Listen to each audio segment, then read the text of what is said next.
Assalamualaikum, welcome back to my channel. I'm Laiba Wasim. So in today's session, we will be covering one of the most important concept in accounting, that is a double entry system.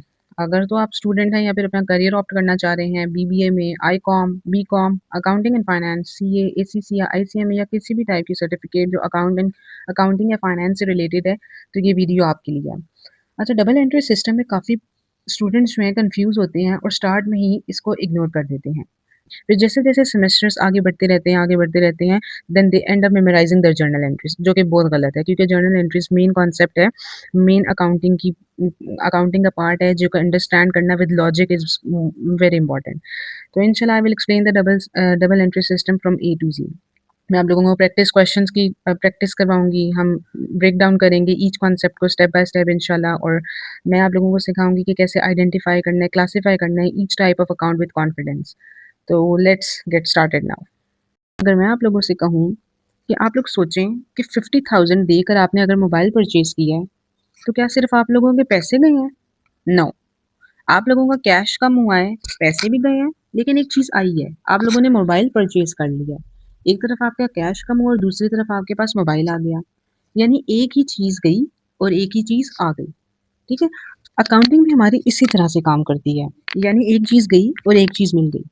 इसीलिए कहते हैं कि every transaction has at least 2 effects, यानी हर transaction के हमेशा 2 effects होते हैं। एक चीज़ हमें मिली और एक चीज़ चली गई। इसी कॉन्सेप्ट को हम कहते हैं डबल एंट्री सिस्टम।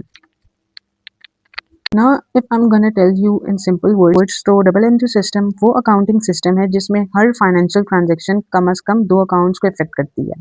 जैसे मैंने आपको बताया, एक चीज़ आई और एक चीज़ गई, 2 अकाउंट्स इफ़ेक्ट हो रहे हैं। अब 2 अकाउंट्स जो इफ़ेक्ट हो रहे होते हैं, एक अकाउंट हमेशा डेबिट होता है और एक एक अकाउंट हमेशा हमारा क्रेडिट होता है, और दोनों की अमाउंट्स हमेशा बराबर होती हैं।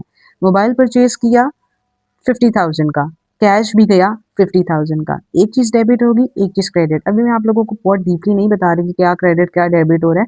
जब हम एक-एक चीज़, एक अकाउंट ईच अकाउंट को हम डीपली समझ लेंगे, तो इंशाल्लाह आप लोगों को डबल एंट्री सिस्टम की जर्नल एंट्रीज़ की भी समझ आ जाएगी। ओके, इसी तरह अगर मैं आप लोगों से एक और एग्जांपल डिस्कस करूं कि businesses purchase furniture on cash 20,000, तो आप लोग खुद बताएं कि बिजनेस ने अगर एक फर्नीचर परचेज किया है, बिजनेस का कैश जाएगा और फर्नीचर मिलेगा। एक चीज आई, एक चीज गई, 2 अकाउंट्स इफेक्ट हुए। कैश कम हुआ, फर्नीचर बढ़ गया। अब देखिए, यहाँ पे हमारे पास 2 अकाउंट्स इफेक्ट हुए हैं, एक फर्नीचर एंड और कैश। इसीलिए इसे हम डबल एंट्री सिस्टम कहते हैं। अगर हम सिर्फ फर्नीचर को रिकॉर्ड करें और कैश को रिकॉर्ड ना करें, तो अकाउंट्स हमारे कभी भी बैलेंस नहीं होंगे। इसीलिए दोनों दोनों अकाउंट्स जो इफ़ेक्ट हो रहे होते हैं, उन दोनों की रिकॉर्डिंग करना मस्ट है। अब काफ़ी स्टूडेंट्स जो हैं डबल एंट्री का मतलब 2 बार एंट्री समझ लेते हैं। ऐसा नहीं है, 2 बार एंट्री करने डबल